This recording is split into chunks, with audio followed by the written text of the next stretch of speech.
I never thought a single night at a karaoke bar could unravel my entire social life. My name is Jenna, a 29-year-old graphic designer in a small town known for its quirks. Between work and caring for my aging dog, my social life had dwindled to occasional dinners with friends. When my best friend Lisa invited me to karaoke, I thought it would be a harmless way to shake things up.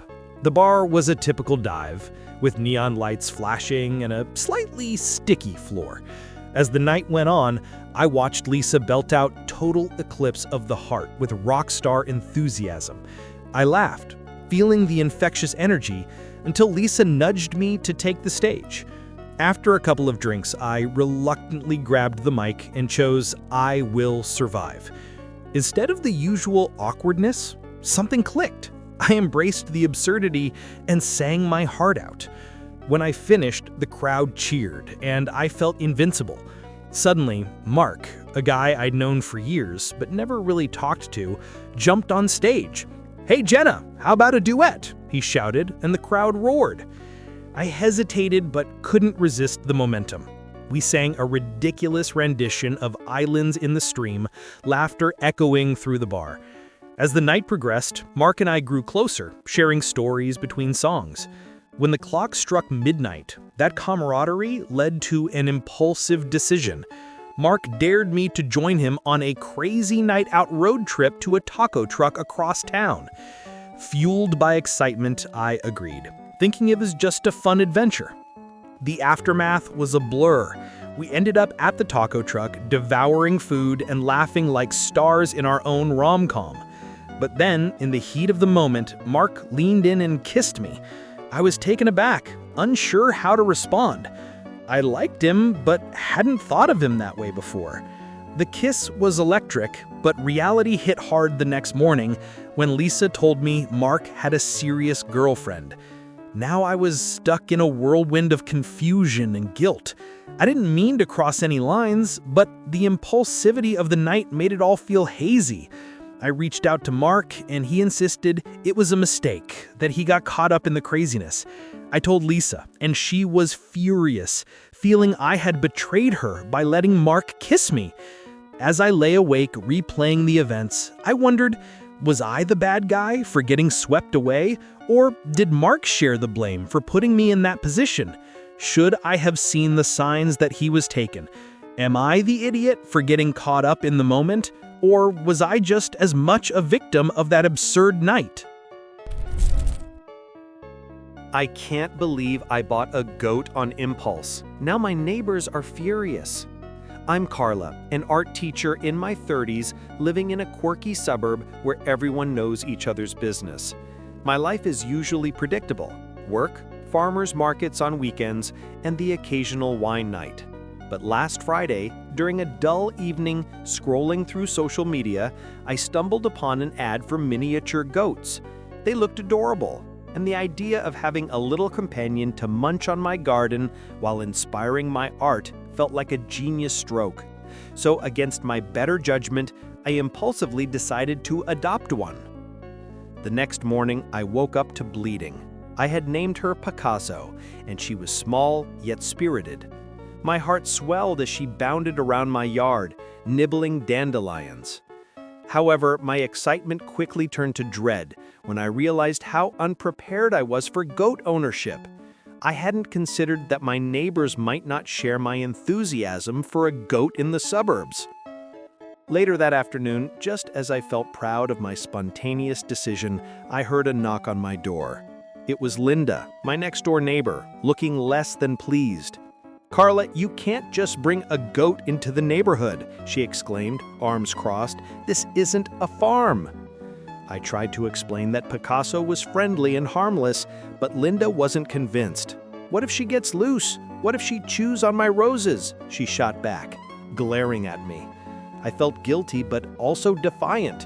"She's just a goat, Linda. She won't hurt anyone," I replied, trying to stay calm. As days passed, Linda rallied other neighbors to complain. They claimed Picasso was noisy and ruining the neighborhood's aesthetic. I could see their point. Goats aren't known for being quiet or tidy. Still, I hoped they'd come around, especially when they saw how cute Picasso was. I invited everyone over for a Meet Picasso gathering, hoping to win them over. The day of the event arrived, and just as Picasso began to charm them, she leapt onto my picnic table, knocking over the fruit punch and scattering sandwiches everywhere. The neighbors erupted in chaos, and my hopes for reconciliation crumbled. Linda shouted, "This is exactly what I was talking about," as someone slipped in the spilled punch. After that disastrous gathering, complaints to the Homeowners Association escalated, and I found myself summoned to a meeting. They suggested I find a new home for Picasso or face fines. I felt frustrated and sad. I never meant to cause this trouble. Now I'm left wondering if my impulsive decision was selfish. I love Picasso, but I never intended to disrupt the community. Was I wrong to think a goat could fit into suburban life? AITA for bringing a goat home and causing so much uproar? When I accidentally served my mother-in-law a slice of cake made from expired ingredients, I didn't expect to spark a family feud. I'm Jenna, a 32-year-old who takes pride in being the family baker, a title I earned after a successful Thanksgiving pumpkin pie. My husband, Mike, often joked that my baking was the reason he married me. So when his mother, Karen, announced her weekend visit coinciding with our annual neighborhood block party, I felt the pressure to impress. As the day approached, I decided to make my signature chocolate cake. With joyful anticipation, I rummaged through the pantry, but I was overly optimistic about my supplies. The cocoa powder was a few months past its prime, and the eggs were nearing expiration.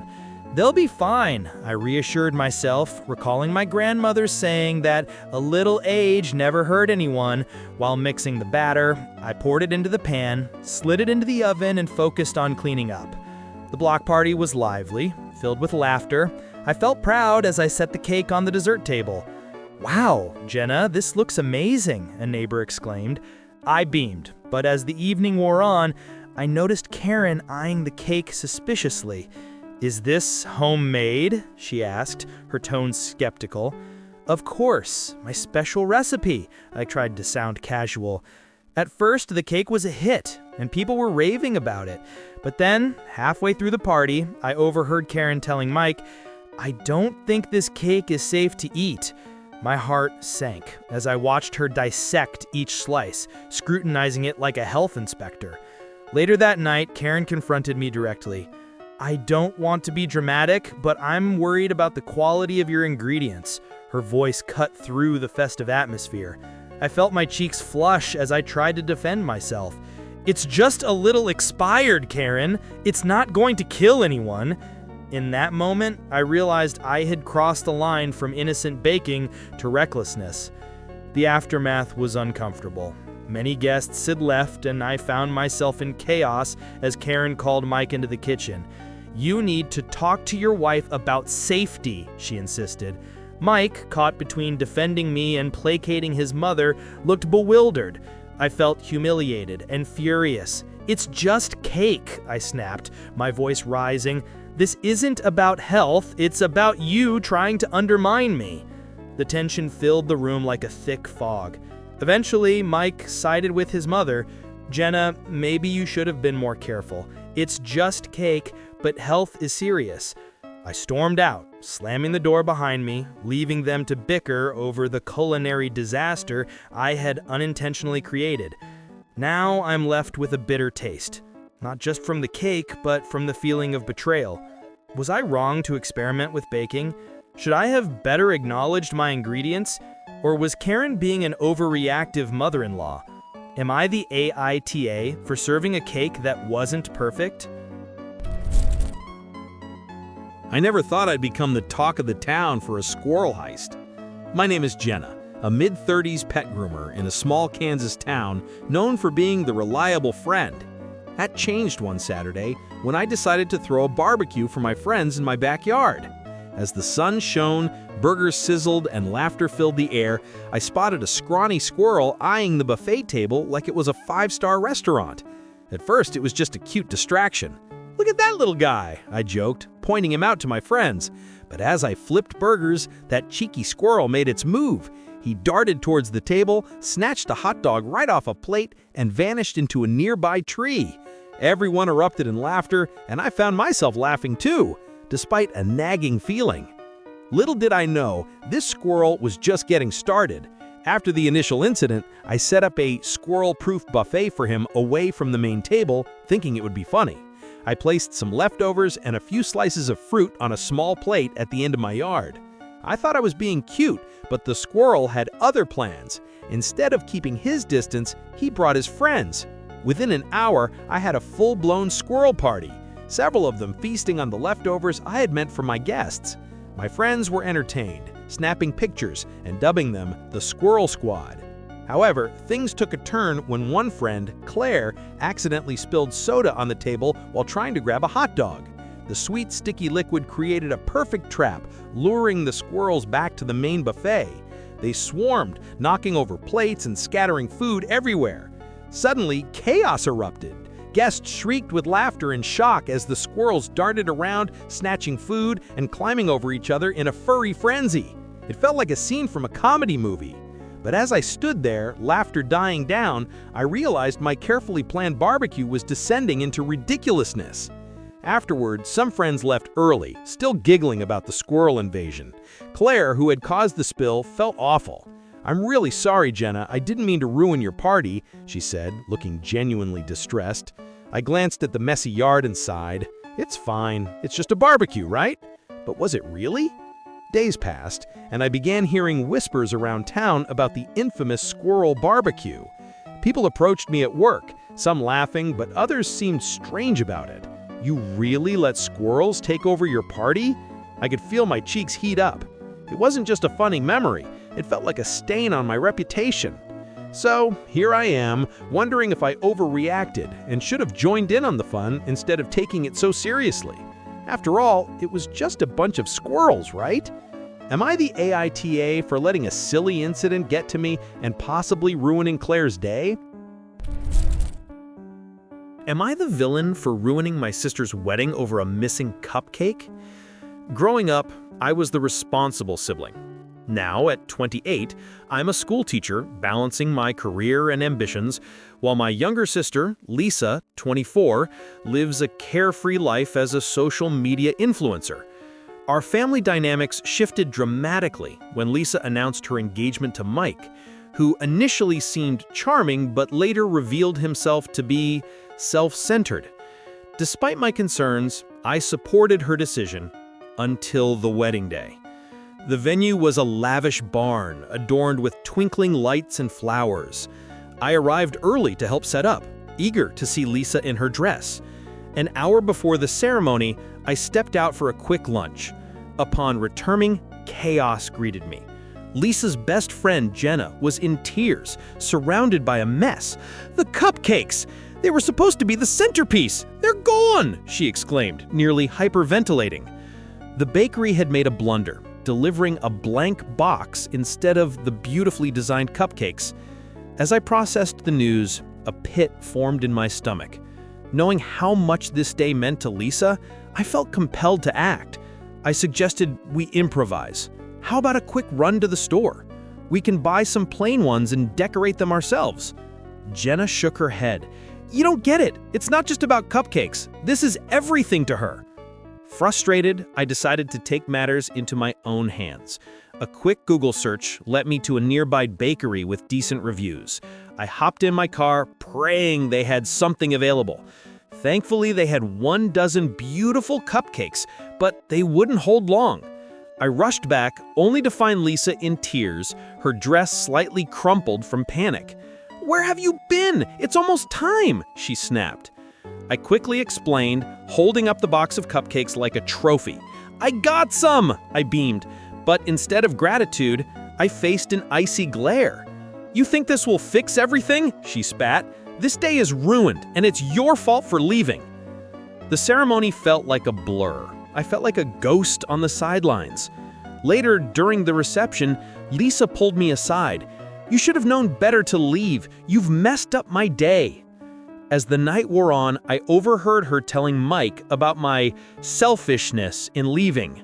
The cupcakes became a symbol of my failure, and I felt the weight of her disappointment like a heavy cloak. Now, days later, I'm left questioning my actions. Did I let my sister down by trying to fix something I didn't break? Should I have just stayed? Am I the villain for trying to help when I should have supported her from the sidelines? AITA for ruining my sister's wedding over a missing cupcake? You won't believe what happened when I accidentally crashed my neighbor's surprise party. I'm Angela, a 32-year-old freelance graphic designer living in a quirky neighborhood where everyone thinks they know each other. I have always been a bit of a recluse, preferring to stay home and finish projects rather than socialize. But this past weekend, everything changed. It was a Friday night when I heard laughter and music drifting through my open window. Curious, I peeked out and saw a dozen neighbors in Jackson's backyard holding balloons and a large cake that read, "Welcome back, Betty." Betty, our local librarian, had been away for 6 months and everyone was thrilled to welcome her home. I realized I hadn't seen her in ages. I didn't want to crash their gathering, but the energy was so inviting that I decided to make a quick appearance. As I walked over, I noticed the gate to the backyard was slightly ajar. Feeling bold, I decided to sneak in. Just as I stepped into the party, I tripped over a garden hose and stumbled right into the cake, sending frosting and confetti everywhere. The music screeched to a halt and shocked gasps filled the air. "Angela!" Jackson exclaimed, eyes wide. Mortified, I stood there, covered in frosting, surrounded by stunned neighbors. I didn't mean to," I stammered, wiping my face, but the laughter that followed wasn't comforting. Some folks chuckled while others looked genuinely upset, as if I had ruined something precious. Betty, bless her heart, tried to reassure me, but the mood was already focused on the absurdity of my entrance. The aftermath was chaotic. I tried to help clean up, but the damage was done. My phone buzzed with notifications, and I could see my name trending as Cake Crasher Angela. For days, I avoided the neighbors, embarrassed by my blunder. Eventually, I started receiving mixed messages. Some were sympathetic, while others were harsh, calling me an attention seeker. I couldn't shake the feeling that I had ruined a special moment, yet part of me wondered if it had been a fluke or a push I needed to engage more in the community. So I reached out to a few neighbors to apologize, only to hear, "You shouldn't have come in uninvited." Now I'm left questioning myself. Did I really crash the party? Or was I just trying to be part of something special? Am I the jerk for wanting to feel included? Or were they overly harsh about my mistake? Am I the ATI for wanting to join in on the fun, even if I made a mess of it?